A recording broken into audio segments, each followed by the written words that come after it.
оё рост ҳаст даъваткунӣ ба хизмати ҳарбӣ кругли го чидагиай дар бораи хизмати ҳарбӣ ва ӯҳдадориҳои ҳарбӣ чӣ қадаре ки бисёр билет хариден ҳамон қадар шанси бурд кардани шумо зиёд мешавад. Соли 1996 Тоҷикистон баром ягон роҳш ҳаст ки раз тамошка кунам ака. Ширкати Шифофармо барои шумо дорӯҳои безарар ва фоидаоверро тавсия медиҳад. Миноксидил барои зиёд кардани риш ва мӯи сар, эпимедиумная паста барои зиёд кардани қувваи мард, инчунин дорӯҳо барои сангу намаки гурдаро нест кардан ва дорӯҳо барои фарбеҳ ё хароб кардан ва инчунин дорӯҳо барои нест кардани простатит.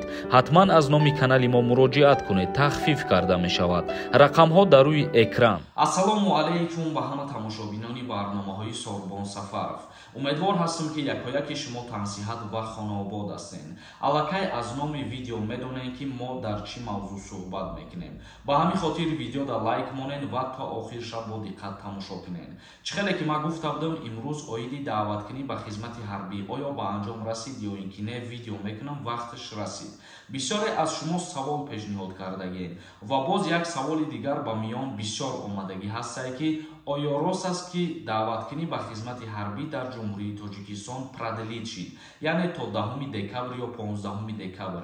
Ё бисёри нафарҳо савол пешниҳод кардагиянд ки оё рост ҳаст даъваткунӣ ба хизмати ҳарбӣ кругли го чидагиай. Даъваткунӣ ба хизмати ҳарбӣ кругли го чидагӣ нестай. Касоеро ки берун аз вақти даъваткунӣ ба хизмати ҳарбӣ даъват кардан ба комиссарияти ҳарбӣ, ин маънои ӯро дорад ки шахсияти ҳамро муайян мекунанд.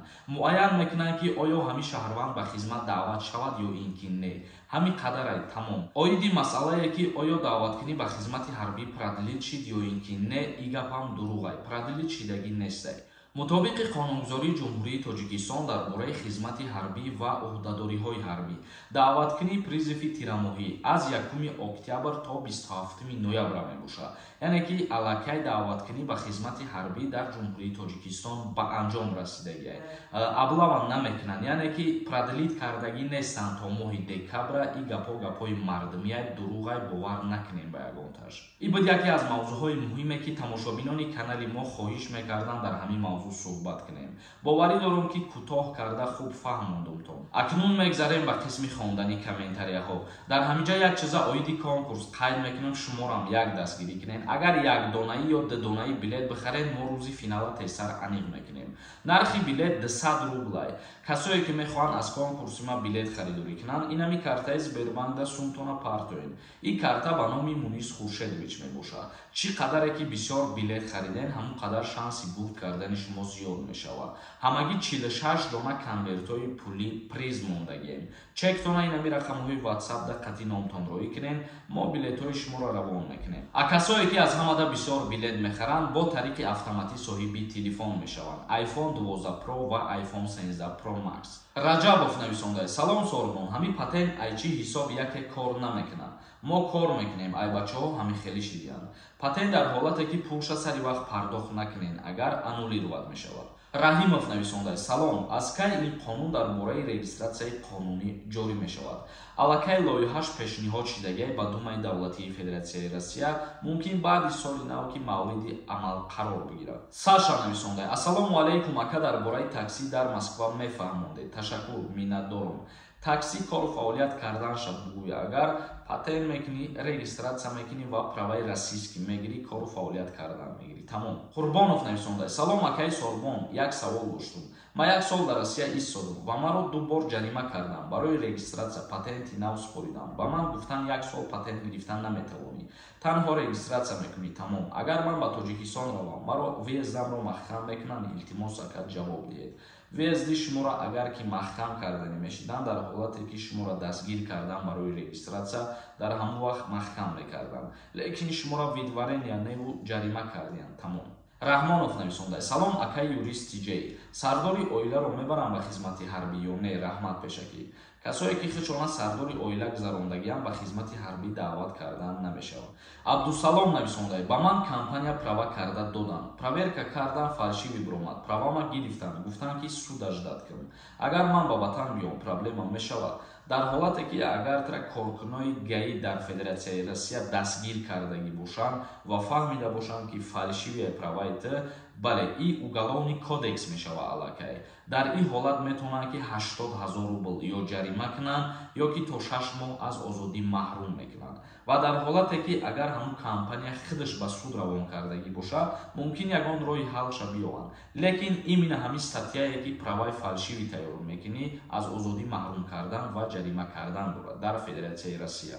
Руслан нависондай: ака ассалому алайкум, ман гости гуфта даромадагием. Рӯзи 14 декабр тамом мешавад. Ман граница дарафта гашта даромадан дар гости гуфта метонам. Касое ки дар мигратсиони карташон гости қайд мекунанд, баъди 3 моҳе ки аз Россия меброянд, агар мутобиқи қонун бигирем, бо 3 моҳ пас ҳаққи ворид шидан ба Россия доранд. Лекин бисёри нафарҳо ворид мешаванд дар ҳол ин чиза дар амал уқа ба назар намегиранд.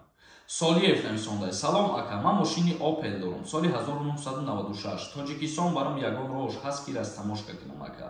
Агар ҳамчун меҳмон биёӣ 1 моҳа ё 2 моҳа мемонам ки ба ҳамун мошинат бидроӣ.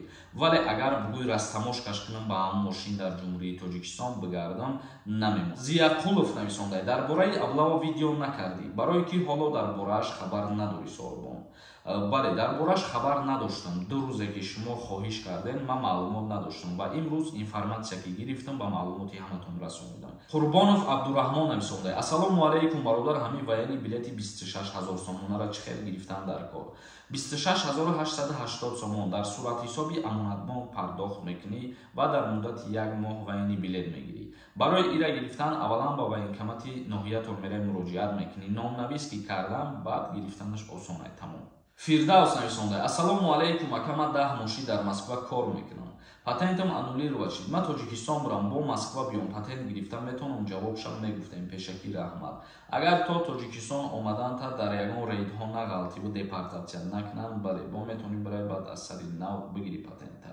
То ҳоле ки дар тафтишот шуморо тафтиш накунанд, дастгиртон накунанд, ҳеҷ кас шуморо депорт намекунад. Сайфиддин Набиев нависондай: бесоҳиби хона мешава регистратсия? бале, мутобиқи тағйиротҳои нав дар Федератсияи Россия регистратсия кардан барои муҳоҷиро осонтар карда истанд.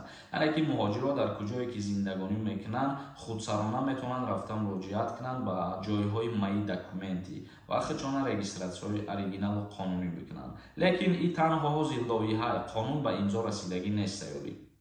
Раҳмонов Илҳомиддин нависондай: 27 солара ба хизмат мебаранд ё ки не?